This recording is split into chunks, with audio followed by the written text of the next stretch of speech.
Hello everyone, welcome to Hollywood. In this video, we are going to continue our discussion regarding the financial terms. So we have learned about assets, liability, expenses and revenue. In this video, we are going to discuss about the balance sheet terminologies. But before starting the discussion, I would like to tell you that our batch 3 has started from today. So the first class is at 5:30 p.m. So the class is related to finance for RBI grade B. We'll be sharing the entire approach and overview as how to deal with the RBI grade B examination 2025. You can join this batch and start your preparation with us.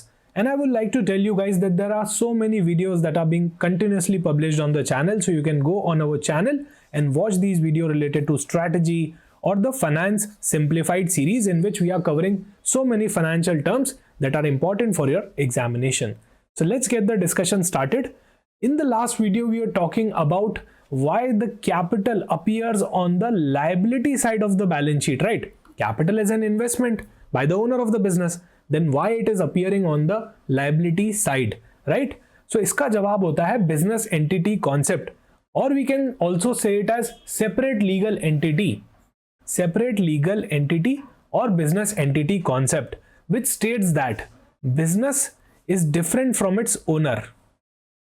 Owner is different, he's having a separate entity, and the business is having an identity of its own. Okay, owner and business are two different persons.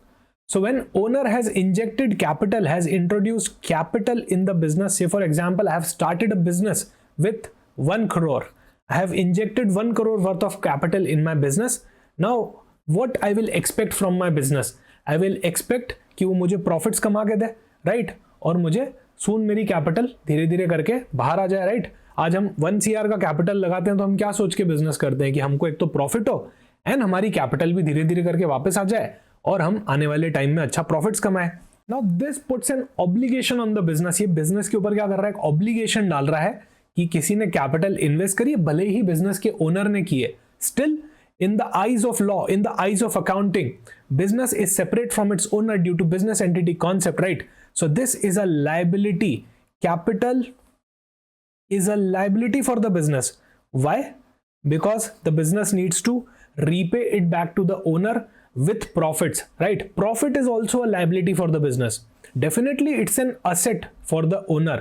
Capital is an asset for the owner, right? That's an investment in business. So it's an asset for the owner, but for the business, it is always a liability. Okay. So I hope this concept is now clear कि capital क्या होती है, एक liability होती है. किस concept की वजह से होती है ये important है, business entity concept की वजह से होती है. So profit हो गया, capital हो गया, ये सब एक business के लिए liability होती है. Asset है पर वो उसके owner के लिए asset है. Okay. So I hope ये यहाँ तक clear हो गया होगा. Last video के अंदर we had a discussion about this. मैंने आप लोगों से पूछा था कि ये क्यों लाइबिलिटी साइड आती है. So always remember that thing. अब हम बात करते हैं बैलेंस शीट की. We'll be discussing about a lot of balance sheet terminologies in this video. So चालू करते हैं. पहले बैलेंस शीट का स्ट्रक्चर समझ लेते हैं, आखिर होती क्या है पहले वो तो समझ लेते हैं. लेट्स अंडरस्टैंड फर्स्ट कि बैलेंस शीट क्या होती है. What is a balance sheet, right? So balance sheet is a statement of financial position. Balance sheet क्या बताती है? फाइनेंशियल पोजीशन बताती है. अब इसका नाम ही इतना सिंपल है, बैलेंस शीट, मतलब बैलेंसेस की शीट. जिसका भी बैलेंस बिजनेस के अंदर बच गया है that will come in your balance sheet. It will comprise of 2 major headings. Assets that are my valuable resource that generates future economic benefit. If you want to know what are assets and liabilities in detail, you can refer the part 1 of this series in which I have told about asset, liability, expense, revenue, everything, okay, in detail. So आप ये video देख सकते हैं reference लेने के लिए. तो यहाँ पे एक तो असेट हो गया, these are my valuable resource. Liabilities are my obligations. So balance sheet क्या बता रही है? कितनी मेरे पास आज असेट्स है, कितनी मुझे आज ऑब्लिगेशंस चुकाने हैं, लायबिलिटीज चुकानी है. ओके. सो ब्रॉडली बैलेंस शीट ही हमको बताती है असेट और लायबिलिटी के स्टेटमेंट के बारे में कि इनके बैलेंसेस क्या क्या चल रहे हैं बिजनेस के अंदर. ओके. ये हो गया बैलेंस शीट की बात. अभी इसकी इंटरनल टर्मिनोलॉजीज देख लेते हैं. देखो, असेट भी 2 तरीके के होते हैं. Non current asset that are long term asset, 1 साल से ज्यादा वाले, and current assets that are short term assets, 1 साल के अंदर अंदर रियलाइज हो जाने वाले. So plant and machinery, land and building, these are my non-current assets. If I talk about stock, debtors, cash in hand, cash at bank, maybe you are not able to understand what is debtor, what is stock. Okay, wait for a while. I will cover every terminology in the coming few slides. Okay, so अभी जो बता रहा हूं एक बार आप वो सुनिए, उसके बाद थोड़ी देर के अंदर आपको सारी टर्मिनोलॉजीज बता रहा हूं. अभी एक ब्रॉड लेवल पे हम डिस्कशन कर रहे हैं. So stock, debtor, cash and hand and cash at bank are my current assets. If I talk about liabilities, then again I have two types, non-current liability and current liability. Non-current liabilities are those liabilities that will be settled in the coming years, right? एक साल से ज़्यादा वाले obligations. And if I talk about current liabilities, these are the obligations I need to settle within 1 year. Okay? इतना हमने समझ लिया था लास्ट वाले वीडियो के अंदर भी. So अभी बात करें capital, equity share, preference share, general reserve, debenture, long term loan. These are my kind of non current वाली liabilities, right. And trade creditors and bank overdraft, ये तो मुझे एक साल के अंदर ही सेटल करना है. So these are my current liabilities. So that's a broad classification जो आपको पता होना चाहिए about balance sheet. Now one by one let's have a look at some of the terminologies. The first thing about the balance sheet जो हमको समझ में आनी चाहिए, that assets are always equal to liability plus capital. These are my assets. They will always be equal to my liability plus my capital. अभी sir capital और liability में क्या फर्क होता है? तो equity share capital, preference share capital, general reserves और any other kind of reserve, right. Free reserve अगर कोई है तो. So this is capital. I will denote it with C. Debentures, long-term loan, creditor, bank overdraft, these are my liability or I can say outside liabilities. Okay? तो एक तो asset हो गया, इसको A से डिनोट कर लेते हैं. एक कैपिटल हो गई जिसमें इक्विटी शेयर कैपिटल आ गई, प्रेफरेंस शेयर कैपिटल आ गई, फ्री रिजर्व्स आ गए, और एक आउटसाइड लाइबिलिटी हो गई. So this equation, this is the accounting equation जो आपको पता होनी चाहिए. मैथमेटिकल इक्वेशन होती है, राइट. वैसे ही यहाँ पे accounting equation will always hold true. Asset will always be equal to liability plus capital, and here we can see that 6,75,000 worth rupees assets are equal to liability plus the capital amount, right? 6,75,000. अच्छा, इसको बोलते हैं dual aspect. हर transaction के दो impact होंगे, right. Debit and credit. और इसी से इक्वेशन भी आती है asset is equal to liability plus capital. अच्छा, डेबिट और क्रेडिट हम किसी और वीडियो में पढ़ने वाले हैं. असेट्स का जो नेचुरल बैलेंस होता है, डिफॉल्ट बैलेंस होता है, that is debit. Okay, asset का बैलेंस क्या होता है? हमेशा डेबिट होता है. अच्छा, लायबिलिटी और कैपिटल का बैलेंस क्या होता है? हमेशा क्रेडिट बैलेंस होता है. तो हम यहाँ पे देख सकते हैं द डेबिट का total is equal to the credit का total also. Okay, this is called dual aspect of accounting. ये भी आपको समझ में आना चाहिए. अच्छा, अगर ये equation will not hold true then balance sheet will won't match. Okay, अगर इक्वेशन सही नहीं रही तो आपकी बैलेंस शीट ही मैच नहीं होगी. सो आगे चलते हैं, आगे एक और बात करते हैं टर्मिनोलॉजी समझने से पहले. बैलेंस शीट हमेशा एक पर्टिकुलर डेट पे बनती है. As we can see that as at 31st March 2024 लिखा हुआ है, right. So it's on a particular date which is 31st March 2024. देखो, दो कॉन्सेप्ट होते हैं. First one is period of time, another concept is point of time. If I talk about balance sheet, it is a statement which is prepared on a point of time, on a particular point of time.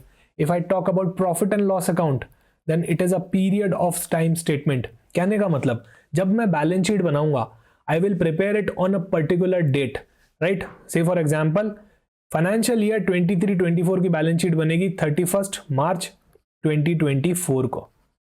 ये एक particular date की बनी, पर जो P&L account होगा वो पूरे साल का बनेगा, यानी कि 1 April 2023 से लेके 31st March 2024 तक का पूरा बनेगा. ओके, पूरे साल का प्रॉफिट कितना था. जब आपसे कोई पूछता है कि यार तुम्हारा पूरे साल का प्रॉफिट क्या था, राइट, तो आप फर्स्ट डेट से लेके लास्ट डेट तक बताते हैं ना उसको कि पूरे साल में मैंने इतना प्रॉफिट कमाया. सो all the assets that I am having on 31st March 2024, all the liabilities that I need to settle due as on 31st March 2024, ये सारी चीजें क्या आ जाएगी? बैलेंस शीट के अंदर आ जाएगी, right. So it is a point of time वाला statement. P&L account की भी बात करेंगे किसी और वीडियो में, तब बात करेंगे पीरियड ऑफ टाइम क्या होता है. Let's start discussing each and every terminology of this balance sheet. First one is the equity share capital and preference share capital. So usually students को कंफ्यूजन रहता है कि सर इक्विटी शेयर कैपिटल क्या होता है, प्रेफरेंस शेयर कैपिटल क्या होता है. So equity share capital are the owners of the business. So they are the real owners of the business. अच्छा, होती दोनों कैपिटल ही, आप देख सकते हो दोनों के आगे कैपिटल वर्ड अटैच्ड है, राइट. तो है तो दोनों capital. If I talk about share capital, इसके दो पार्ट्स हो जाएंगे, एक तो इक्विटी शेयर कैपिटल और एक प्रेफरेंस शेयर कैपिटल. तो है तो दोनों कैपिटल ही, बट दोनों में बहुत फर्क होता है. Equity share capital are the owners of the company. If I talk about the preference share capital, they are not the owners of the company, though they have purchased the preference shares of the company, but they are not the real owners of the company. Okay. Second, दोनों को मिलता dividend ही है, दोनों को मिलता dividend ही है, पर फर्क है. प्रेफरेंस शेयर्स को फिक्स्ड डिविडेंड मिलता है, इक्विटी शेयर को नो फिक्स्ड डिविडेंड. ऐसा फिक्स नहीं है कि इक्विटी को कुछ मिलेगा ही मिलेगा, अगर कुछ बच गया तो मिल जाएगा, अगर कुछ नहीं बचा तो नहीं मिलेगा. पर प्रेफरेंस शेयर्स का डिविडेंड हमेशा फिक्स होता है. इसलिए you can see here that 13% preference shares are return. So that means 1 lakh रुपए अगर आपकी फेस वैल्यू है, so on this value you are going to receive 13% which is 13,000 rupees. Okay, that's your fixed dividend. Sir अगर profit ज्यादा हो गया, तो profit ज्यादा हो गया तो भी आपको 13,000 ही मिलेगा if you are preference shareholder. पर सर अगर हम इक्विटी हुए तो if you are equity share holder और प्रॉफिट ज्यादा हो गया तो वो प्रॉफिट आपका हो जाता है, राइट. सबको पे करने के बाद, इंटरेस्ट पे करने के बाद, सारे खर्चे हटाने के बाद, प्रेफरेंस शेयर होल्डर्स को डिविडेंड पे करने के बाद जो भी बचता है वो इक्विटी शेयर होल्डर का हो जाता है. अब वो ज्यादा हुआ तो बहुत बढ़िया, और नहीं भी हुआ, लॉस भी हुआ तो भी वो आपका होगा. ओके. सो यहां पे मैं बोल सकता हूं कि इक्विटी शेयर्स के अंदर हाई रिटर्न होता है, पर इस हाई रिटर्न के होने की वजह से हाई रिस्क भी हो जाता है. और सेम अगर प्रेफरेंस शेयर्स की बात करें तो इसके अंदर लो रिस्क होता है as compare to equity, and इसके रिटर्न्स भी फिर लो हो जाते हैं, right. So preference shares are having unlimited returns वाला कॉन्सेप्ट, और इक्विटी शेयर की अगर हम बात करें तो there are possibilities of unlimited profits. और ऐसा भी हो सकता है कि आपको लॉसेस भी हो, अगर कंपनी ने लॉसेस किए तो आपको बेयर करने पड़ेंगे. प्रेफरेंस तो डिविडेंड लेके निकल जाएंगे. ओके. और डिफरेंसेस की बात करें तो इक्विटी शेयर कैपिटल वालों के पास वोटिंग राइट्स होते हैं. क्या होते हैं? वोटिंग राइट्स होते हैं. प्रेफरेंस शेयर कैपिटल्स के पास, प्रेफरेंस शेयर होल्डर्स के पास कोई भी वोटिंग राइट्स नहीं होते हैं यूजुअली. कहने का मतलब कंपनी के स्ट्रैटेजिक डिसीजंस के अंदर, अरे इक्विटी शेयर तो ओनर है ना, तो वो तो स्ट्रैटेजिक डिसीजंस के अंदर पार्टिसिपेट करेंगे, right. So all the strategic decisions are taken with the help of equity share holders, उनसे वोटिंग करवा के, ताकि आपका यहाँ पे उनके ओनर का कंसेंट मिले हर चीज में. ओके. और फिर उसके बाद हमने रिस्क की बात करी ली, रिटर्न की बात करी ली. तो ब्रॉडली ये फर्क रहता है आपके इक्विटी शेयर कैपिटल में and in preference share capital, that you must know. अच्छा, वन मोर थिंग, इनके तो नाम में प्रेफरेंस है, right. So say for example company is not doing well and we are shutting down the operation, then in that case preference share holders को यहाँ पे preference मिलेगी ओवर इक्विटी. अगर कोई भी लॉसेस होते हैं तो वो लास्ट में इक्विटी को ही बेयर करने पड़ते हैं. इनको तो इक्विटी के ओवर एंड अबव प्रेफरेंस मिल जाएगी. पहले पैसा इनको दिया जाएगा, अगर उसके बाद कुछ बचता है तो then it will go to equity share holder. अगली टर्मिनोलॉजी आती है डेटर एंड क्रेडिटर. सबसे पहले बात करते हैं डेटर की. सो डेटर्स आपको मिलते हैं असेट साइड के अंदर. डेटर वो लोग होते हैं जिनको मैंने क्रेडिट पे गुड्स सेल किए होते हैं. Say for example I am a T shirt manufacturer. So मेरा काम क्या है? टी शर्ट्स को मैन्युफैक्चर करना और उनको आगे सेल करना. अब when I try to sell, customers आते हैं, राइट, बिजनेसमैन आते हैं, बोलते हैं सर हमको आपसे लेनी है, पर गिव अस क्रेडिट, 1 मंथ का क्रेडिट दे दो, right. Give us 1 month credit. So मतलब आप हमको गुड्स अभी के अभी दे दो, गिव अस टी शर्ट्स अभी के अभी, बट टेक मनी 1 महीने बाद. तो मैं क्या करूंगा? अभी तो उनको गुड्स दे दूंगा, I will deliver those T shirts, but I will be receiving my money after 1 month. So this is normal case, right. Her business में ऐसा होता है. क्रेडिट तो हर बिजनेस में चलता है, राइट. अगर आपका भी बिजनेस होगा घर पे तो आपको पता होगा, this is a normal day to day activity of the business की उधार पे माल सेल करना. सो मैंने क्या किया, यहाँ पे 1 महीने का क्रेडिट दे दिया. सो दिस पर्सन, से फॉर एग्जांपल मिस्टर ए ने मुझसे बाय किया था, so this will be my debtor. Mister A क्या हो जाएंगे, मेरे डेटर हो जाएंगे। He will be giving me money after 1 month, so it's a future economic benefit for me. That's why I am showing him in my balance sheet under the asset side. Okay, that's debtor. अब debtor का just opposite creditor हो जाता है। मतलब मैंने किसी से उधार पे गुड्स खरीदे, अभी टी शर्ट बनाने के लिए, in order to manufacture the T shirts I need cloth, right. तो मैं गया मेरे क्रेडिटर के पास, एक क्लॉथ मैन्युफैक्चरर के पास, I asked him for credit. मैंने बोला कि आप मेरे को 1 CR का सामान दे दो, 1 CR का क्लॉथ दे दो, पर give me credit of 2 months।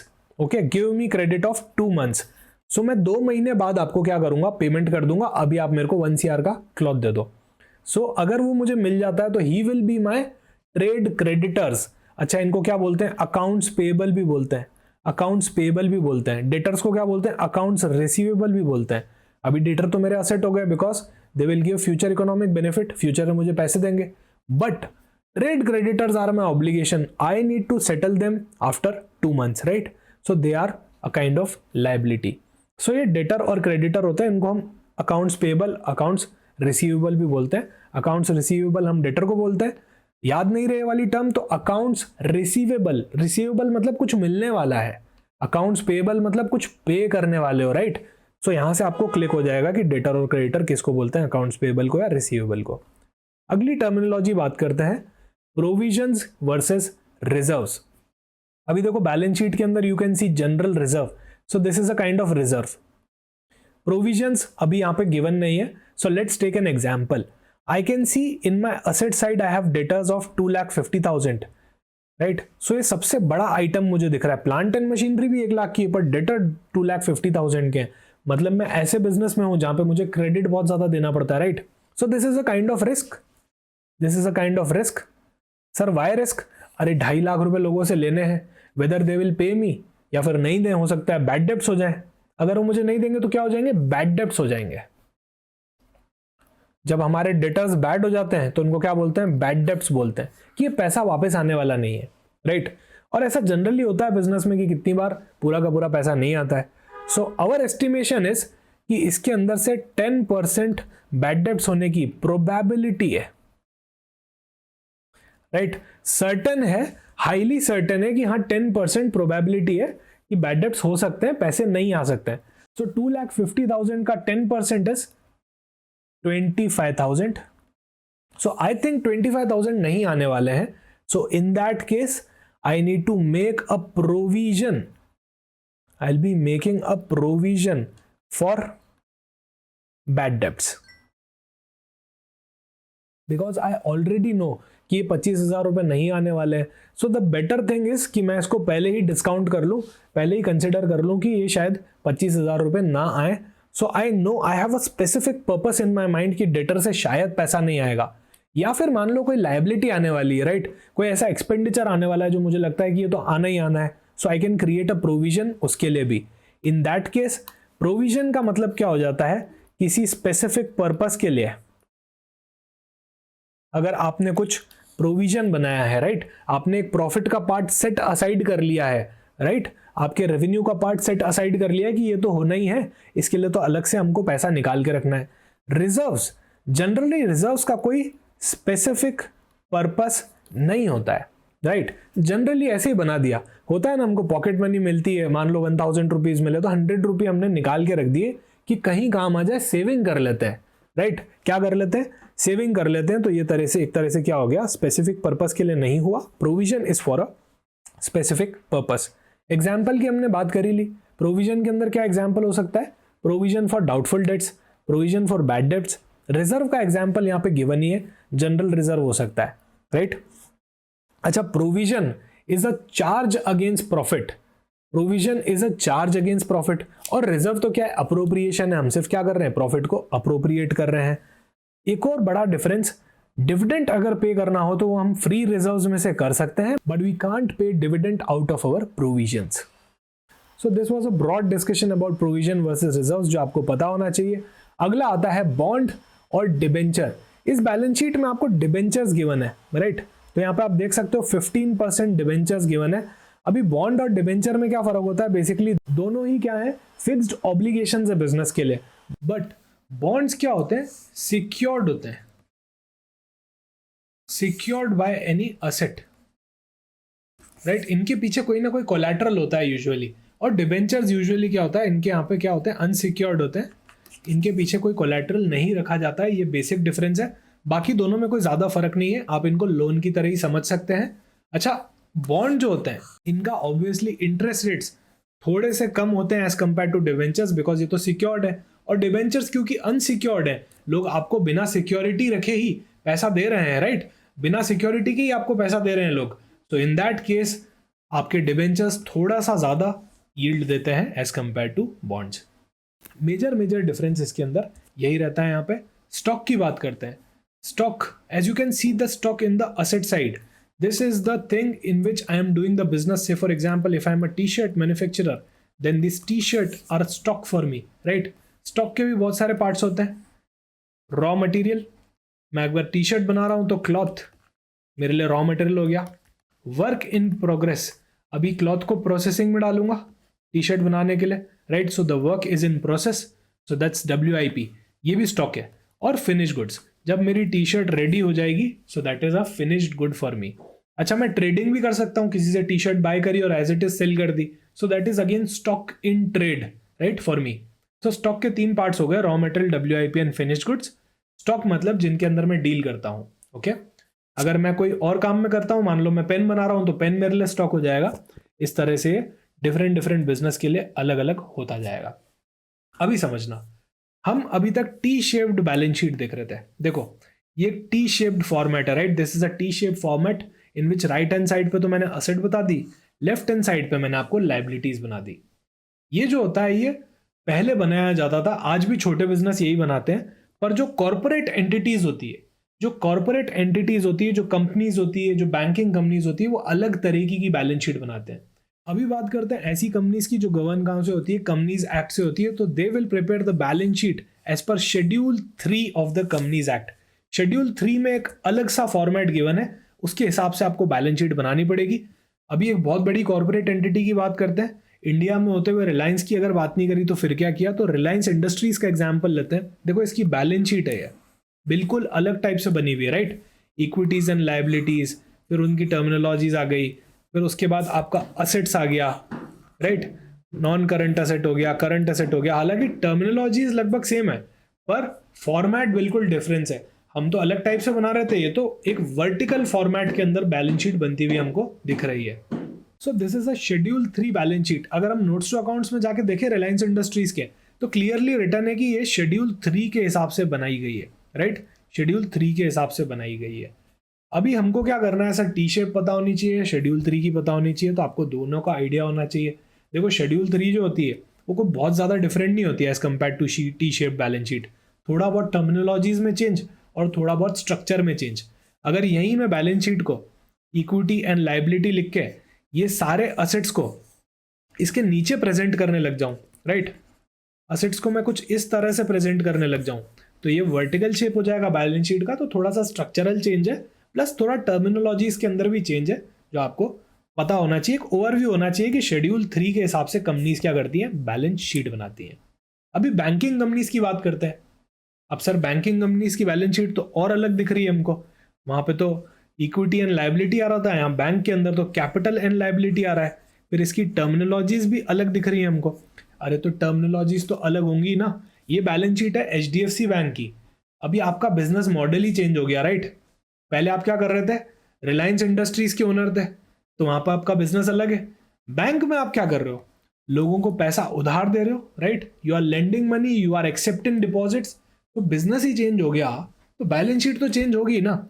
So this is prepared in accordance with the banking regulation act. एक बैंक कैसे बनाता है, बैंकिंग रेगुलेशन एक्ट के हिसाब से बनाता है बैलेंस शीट, जिसका फॉर्मेट थोड़ा अलग होता है, राइट। आने वाले वीडियोस में हम ये भी समझेंगे कि बैंक की बैलेंस शीट P&L कैसे दिखती है, वो कैसे जुड़ी हुई है एक दूसरे से, right, how the data flows from balance sheet to P&L, from P&L to balance sheet, एक बैंक के बारे में, जो कि इंपॉर्टेंट और इंटरेस्टिंग दोनों ही डिस्कशन होने वाले हैं, राइट। तो आने वाले वीडियोस में हम वो भी सीखेंगे कि एक बैंक की बैलेंस शीट कैसी दिखती है, उसकी टर्मिनोलॉजीज कैसी होती है, राइट, और वो लिंकेज कैसा है।